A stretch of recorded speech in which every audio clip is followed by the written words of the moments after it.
Imagine using your subjective conscious to awaken that eternal part of you that is connected to the cosmic union at the center of all creation. What would you say to it? What would you want to know above all else? Well, that's exactly what the art of polarization is in a nutshell. It's putting us in link with our higher selves. So let's get into how we develop our connection with our intuitive nature a bit and dive deeper on the journey within.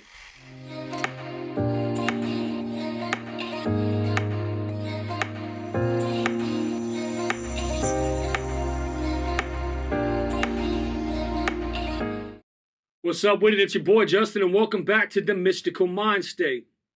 Today, we're finalizing our deep dive into dualism, polarity, and basic occult science by discussing how we can overcome our seemingly dual-minded nature. It's the last of this segment, then we'll move into the more intricate elements of mental alchemy, yeah?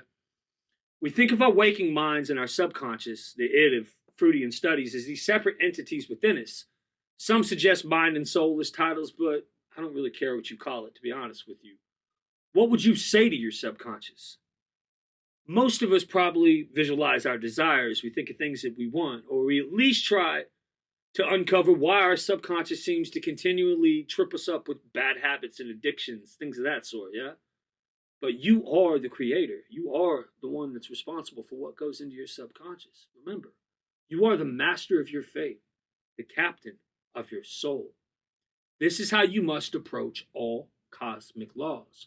Forget your selfish desires and decide what you bring to the table that will help humanity. How can you be the change? It's something about selflessness that gets us, 1,000 subscribers in a couple of months. Because the goal is to help people struggling with their spirituality, not get rich, right? Sophia bless me, though. Praise be the breath of God in that note. But I'm not a rabbi, I'm not a guru or an ascended master or any of that extra stuff. So anything that I've done, you can definitely do, my guy. So think of what you want to do, what you want to achieve, and what you want to give to society. Create a clear and concise mental image of a desired outcome. Picture your intent, fix your attention on it. Live your intention mentally as if it were already real. Don't pay attention to contradictory pictures, imaginary or real. Just feel gratitude growing within you for all the good in life of what you can bring to others when you accomplish said goal. See this? This is my prison Bible, all right? I wrote my definite chief aim down in this with a whole bunch of I can, I will, and I am statements that got worked into my morning meditations and my prayers that I did the entire time I was in the penitentiary this last go round. And I've stuck with this years later because I knew it would take time to shift a perspective like mine. I had years and years and years of psychological damage, antisocial behavior that I'd ingrained inwardly. So be patient with yourselves as you redevelop your character. In fact, I want you to take those situations and use them. Think of a situation you've been dwelling on in a negative way. Even the most painful situations can become our greatest teachers. Say to your subconscious mind, subconscious, remind me to be grateful of the lesson I am learning from the struggle. Work it into your meditation and visualize it. Hit that old school Buddhist mantra, no mud, no lotus, and roll with the punches.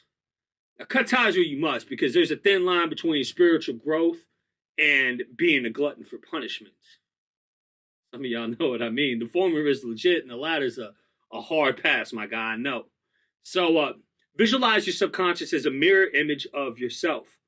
Take a deep breath and exhale, repeating the aforementioned auto-suggestion 3 times. Subconscious, remind me to be grateful of the lessons I am learning from the struggle. Once you've internalized this, give thanks to that innermost part of your being by saying, if it pleases my subconscious, it is done.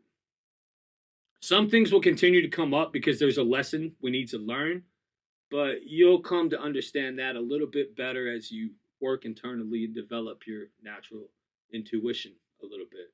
Now, we involve our subconscious because it's a portal into the spiritual world. It's that part of our nature that doesn't require anything from us to continue to function. Doesn't need us to remind it to breathe, right? This technique is designed to put our waking minds in sync with that deeper part of ourselves. It puts us in a state where cosmic communion can occur alongside the results we desire. It's mental alchemy at its finest. Now, this is obviously a beginner's glance at the subject, but I figure it's as good a place as any to start entering into the mysteries. I don't want to bog you down with a bunch of really complicated sayings. The technique itself is solid, and it doesn't lean on any religious affiliation or initiatic orders to do so, right? So that's why we started here. Now, we're gearing towards a much more spiritual understanding of mental alchemy, and the next video we hit will definitely be more in tune with what initiates and long-term students have been waiting for. We'll talk about Michael Myers' depiction of Hermes Trismegistus with the sun and moon imagery and link it to Isis and Osiris and tie it in the Solomonic wisdom of Proverbs. Maybe discuss Evola and a couple of other initiates that we know were definite occultists in the process. But I personally feel it's best to lead with accessible information and accessible ideas that everyone can learn from and start applying to their lives before we get into the really meaty stuff. You feel me? Milk for the babes, meat for the men. Until then, just keep breathing in light and living in love. Yo, I want to take a moment to genuinely thank you for taking an interest in spiritual growth.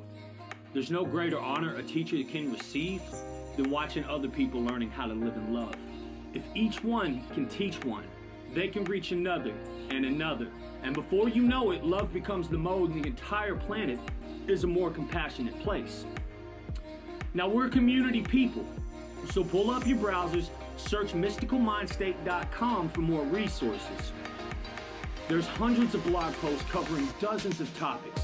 Now, if you look at the top, there's even a tab to reach out. Feel free to email me any questions, prayer requests, special interests, whatever. I'm an approachable guy. This is really what I do. You can skip the email list to hit me on Insta or any of the meta sites. I'm also on Tumblr under the name Brother Hermes. There's over thousands of posts floating around on that one, and there's a huge community of people that I'm active with. It also has an Ask tab, so if you got something you want to know about, feel free to drop an ask and I'll get to it as quickly as I can. Like this video if we vibe together. Feel free to subscribe and jump in and follow the movement. Enter into the conversation, drop any comments or thoughts below. I'm always open to debate. This is really what I do. I love watching people grow and evolve. I love people finding the divine. You are my reason. Your spiritual growth is my why. So again, thank you for your time. Peace.